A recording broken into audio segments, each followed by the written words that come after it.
fine, but God's purpose to use Paul to tell people about Jesus wasn't slowed down at all.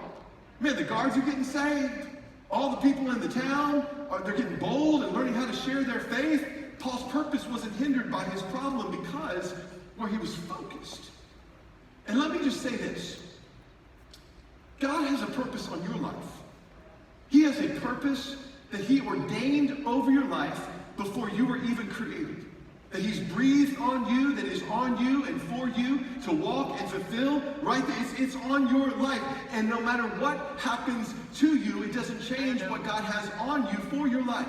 Whatever may come at you this year, as we don't even know yet, whatever has come at you this year, it's not going to change God's purposes that are for you and that are on you. Even when situations change, it doesn't change God's purposes. And you can say, God, I know that you are working, even when I can't see it.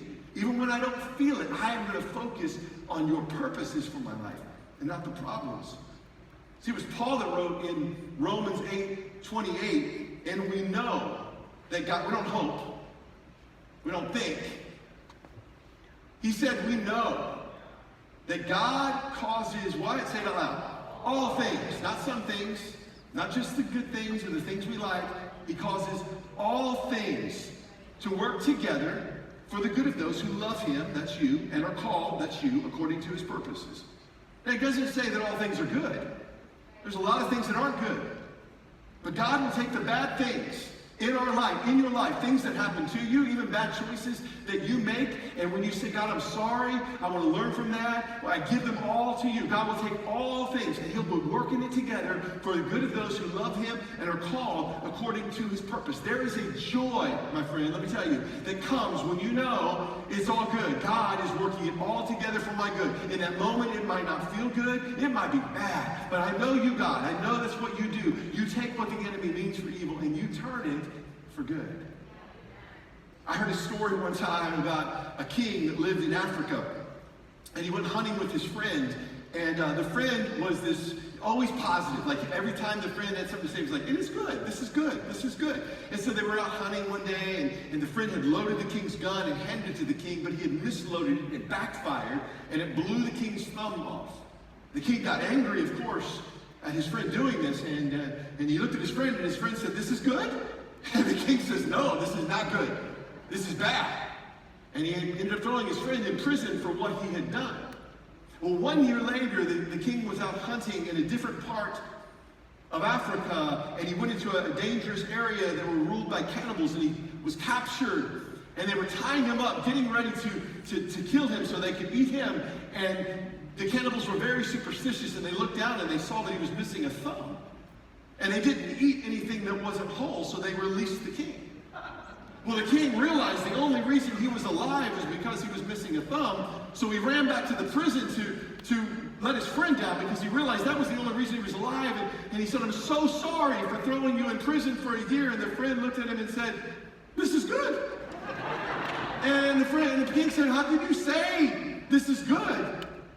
And the friend looked back at him and he said, because if I had been with you, I wouldn't be alive. I have two thumbs.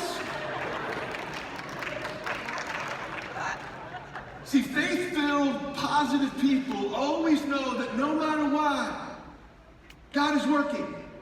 Even when I can't see it or figure it out, I know God is working. I am confident that every little thing is going to be all right.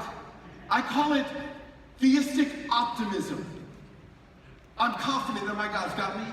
He's got this problem, he's got the situation, he's going to take care of it. I'm not worried one little bit. I know Isaiah 55, that says God's ways are higher than my ways. His thoughts are so far above my thoughts. So I'm not going to tie God's purposes for my life to something temporary that's in my life. I'm not going to listen, don't tie God's purposes for your life to anything temporary in your life. Because the temporary may be here today and gone tomorrow. I've seen people tie God's purposes to something temporary. Don't do that. Man, God can use a career. He can use a job. He can use a relationship to work his purposes out. But it's not limited to that job or that career or that person. So do not tie God's purposes for your life to something temporary that's in your life. God is going to do so much more than you ever imagined. 2 Corinthians chapter 4, verse 8, Paul writes this. He says, we are hard-pressed on every side, but not crushed. And we are perplexed, don't know what's going on right now, but we're not in despair. We are persecuted, but we are not abandoned. We got you, God. Struck down, but man, we're getting back up. We are not destroyed. Verse 16, he says, therefore, because of all this, we do not lose heart. Though outwardly we are wasting away, yet inwardly, look at this, we are being renewed day by day. There it is, for our light and momentary troubles, all that, light and momentary troubles, are achieving for us an eternal glory that far outweighs it all. Verse 18, so we fix our eyes. That would be our focus. Right? We're talking about focusing on God's purpose, not on the problem. So we fix our eyes, say it with me out loud, wherever you are, not on what is seen, but on what is unseen. Since what is seen is temporary, but what is unseen is eternal.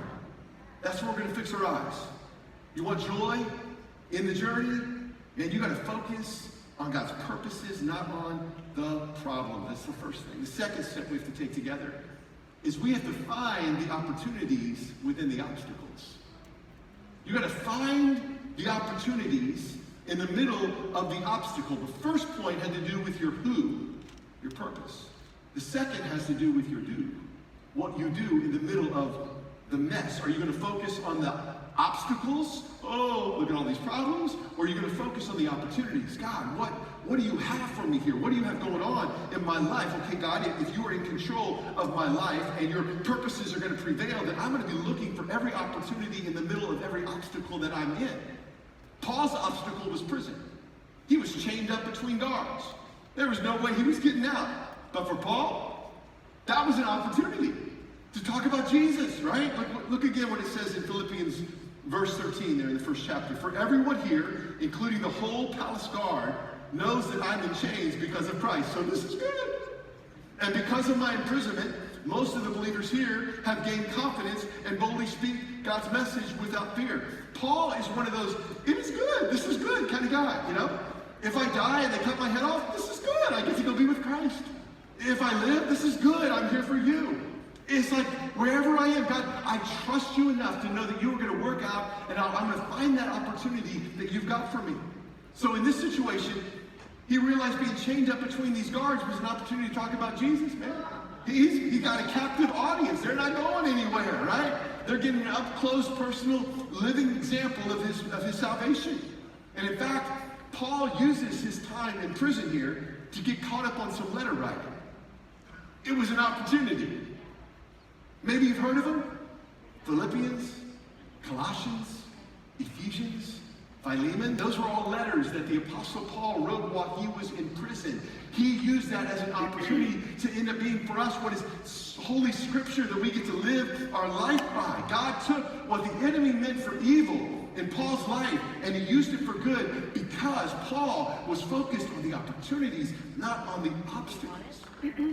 When I think of some of the most life-changing, joy-filled ministries and moments in our church, it has come because there have been some people that have decided to look for, find, and live out the opportunities in the middle of their obstacles. One family that comes to mind right away are the Zuka family. Juan and Alicia Zuka and their two girls. What a beautiful family. This family of four, three of them have special needs, disabilities, but they saw their obstacle as an opportunity. So they started our special needs ministry that now is ministering to hundreds and hundreds of families that have special needs in their family, many of them who don't even go to Christ Fellowship, and they've opened up the Special Needs Center with the horse hippotherapy and art classes and Bible studies. We got a buddy team going on where adults are partnered with special needs kids so they can live a full life. That right there is